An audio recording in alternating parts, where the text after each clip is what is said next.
Change is constant. It's something we hear often enough. In the superhero universe, it's more than just a theme or a motto. It's a way of life. You'll know this if you visited my channel, The TV Region, and watched my superhero transformations playlist. Today's video is a continuation of this tradition of change. I present the top 10 X-Men transformations in movies. Given that the X-Men and the characters who populate the world are in a constant state of evolution, reinvention, and, well, mutation, it's a subject I could hardly pass up. So fasten your seatbelts as we go through the kaleidoscope of colourful characters, stopping at perhaps the most important moments in their lives. We're ready. A few more hours. And he will respond to my commands. Absolutely. Pipe down for our first entry, who is none other than Wade Wilson, aka Weapon 11 in 2009's X-Men Origins Wolverine. You might remember Wilson from that little blockbuster called Deadpool. Whoops, you weren't meant to see that. Which hit theaters 7 years after Origins and is now among the top 3 highest grossing R-rated movies of all time. Well, our character from the 2009 movie just so happens to be that same foul-mouthed, red spandex-wearing mutant from 2016's Deadpool. In Origins, we first meet Wilson as a member of a mutant gang that includes Wolverine. Wilson's famous for two things: his sword skills and his inability to keep quiet, even for just a second. When he reappears as Weapon 11, the film's antagonist, all traces of his old self are gone. His mouth's been sewn shut for one. Numerous experiments have turned him into an overpowered Frankenstein's monster. Many fans were unhappy with the character's projection in the film, calling it a departure from the source material. But as transformations go, this is one as freaky as they get. And let's not forget, it did get that super entertaining Deadpool juggernaut rolling after all.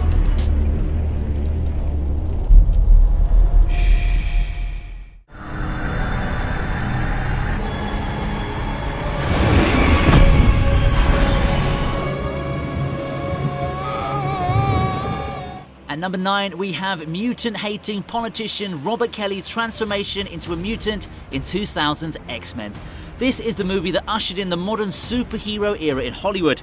20-odd years later, Kelly, as one of the film's villains, is a character who perhaps feels more familiar now than he did then. Ultra-conservative, nationalistic, and reactionary, he's the sort of person who only accepts those of his kind, and the others can just be damned.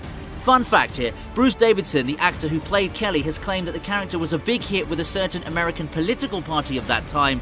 In the movie, Kelly has a one-point agenda: to bring in a law that forces mutants to reveal their identities and abilities to a public that fears and distrusts them. So when Magneto gets his hands on the Senator and turns him into the very creature he abhors, it seems like just desserts. What's more, the artificial mutation doesn't go too well for Kelly. As they say, be careful what you wish for.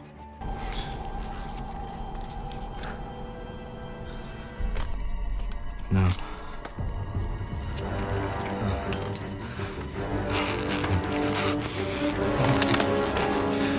Up next is Hank McCoy's transformation into Beast. From a mutant-hating human, we have now a mutant who hates his mutation. Released in 2011, X-Men First Class is the first look that took us back to the days when the X-Men were just starting off on their heroic journeys. We know now Beast to be a founding member of the X-Men and one of the most influential mutants. But in this movie, we meet him as a young man in conflict with himself. McCoy embraces the powers his identity has blessed him with, but, perhaps quite typically for a young man, he hates his physical form, especially his inhumanly long limbs. Desperate to appear more normal, he invents a serum to subdue his physical mutation, but it has the opposite effect, making his appearance more beast-like while also enhancing his abilities. Man-to-beast transformations in movies are tricky and often come across as comical, even with the best CGI in the business. First Class, however, pulls off a class act, making the birth of Beast a visually arresting, impactful, and dramatic moment. Even I gotta admit, you look pretty badass. I think I got a new name for you. Beast.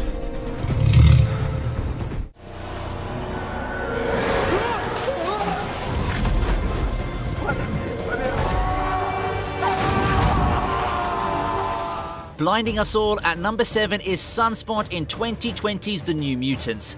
Reportedly the last movie in the X-Men franchise, The New Mutants comes with a fresh cast. Among them is Roberto da Costa, who some might remember from 2014's X-Men Days of Future Past, where he appeared as his older self. Costa's mutant powers are fueled by solar energy. As the aptly named Sunspot, he has the ability to absorb and channel solar power.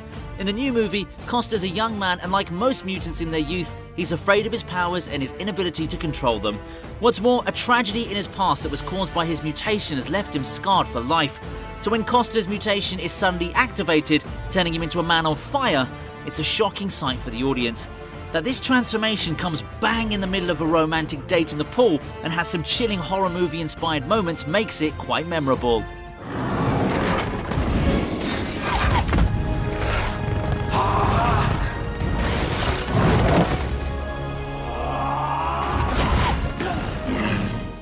I'm sorry, who are you?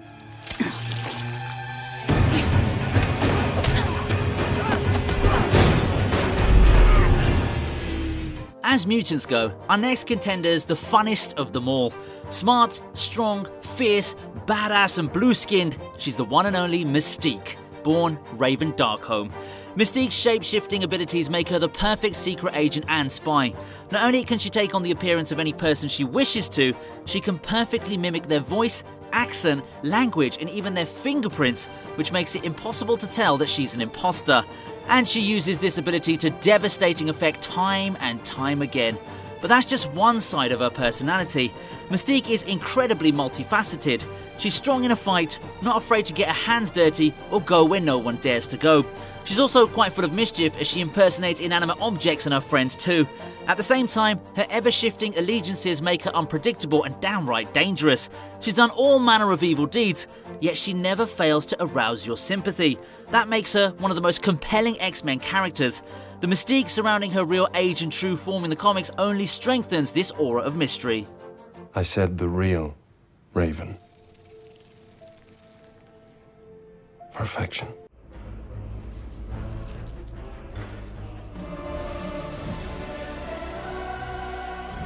At the halfway mark now, we have the creator of the mutant race himself, En-Sabah-Nur.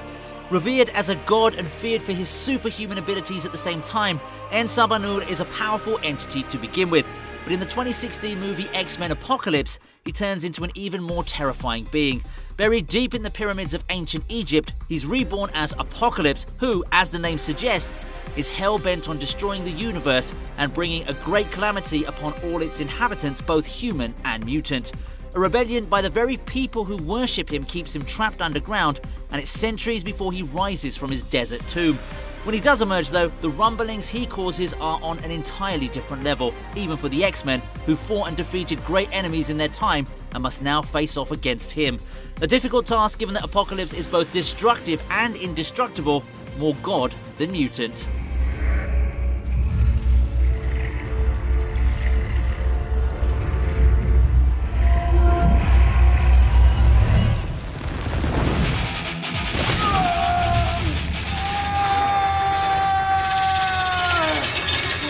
Rise, my angel. Close on the heels of En-Sabah-Nur, we have his follower Angel at number 4. When it comes to grand displays of power, no one can beat Apocalypse, the ancient Egyptian god and his first among mutants. In X-Men Apocalypse, the arch-villain turns a wounded and dejected Warren Worthington into an angel of death, quite literally. A brutal fight has left Worthington, aka Angel, with broken wings beyond repair, and worse, a broken spirit. The once powerful mutant and member of the X-Men now spends his days drinking. With his power of creation, Apocalypse replaces Angel's feathered wings with metal blades, giving him a new lease of life. Not only does Angel regain his ability to fly, he's now even more powerful as he's able to turn his blades into weapons. His overall mutant powers are also considerably enhanced, and with this little favour, Apocalypse earns himself a new follower, one who goes on to become one of his 4 horsemen.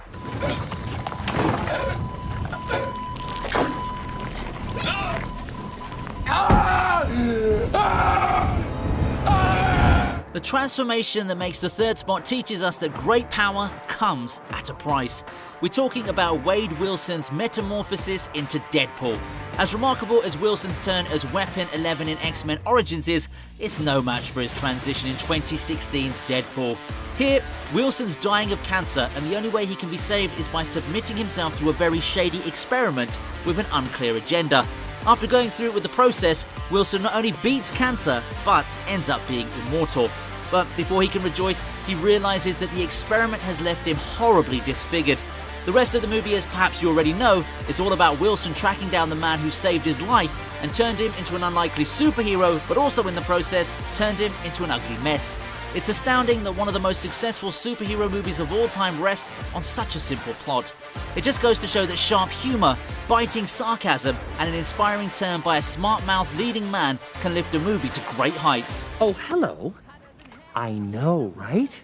Whose balls did I have to fondle to get my very own movie? I can't tell you, but it does rhyme with Pulverine.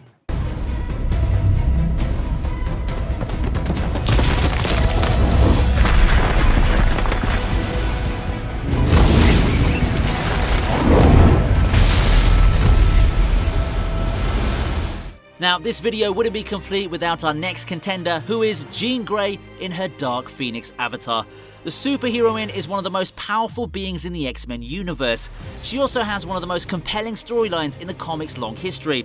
So beloved she is to the fans that Hollywood's bumbling attempts at retelling her story remains a sensitive subject within the community.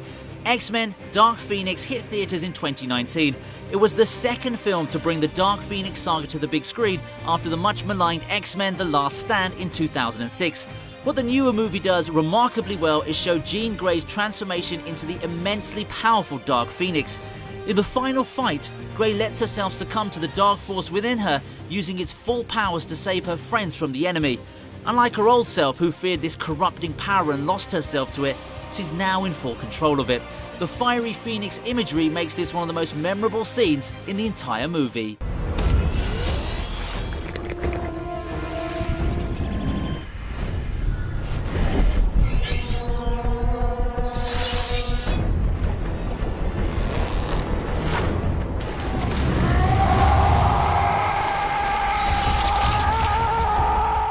And that brings us to number 1. No points for guessing who it is. It is, of course, Wolverine. The mutant with the retractable claws is one of the most important characters in the X-Men universe and one of its most loved as well. Brilliantly portrayed by the Australian actor Hugh Jackman, he's risen to superstardom amongst fans. In the 2009 Origins movie, the brooding Wolverine participates in the Weapon X program and the procedure that will infuse his skeleton and claws with adamantium, an indestructible metal. It's a brutally painful procedure. The adamantium is bonded with the test subject's skeleton while he's still in a state of consciousness. What's more, there's no guarantee that he's going to survive it. But luckily for us, he does. He also emerges stronger and more powerful. With his new adamantium skeleton, Wolverine is now unbeatable in a fight. And with his original power of regeneration, he is an unstoppable force. As they say, what doesn't kill you only makes you stronger. And Wolverine is the embodiment of that sentiment. And that's it for today. What's your favourite transformation in the X-Men movies? Write in the comments below. Also, click the card on your top right to check out my superhero transformations playlist. If you enjoyed the video, press the like button and also subscribe to my channel where you'll find a steady stream of top 10s and superhero movie content. I'll see you next time on the TV Regent.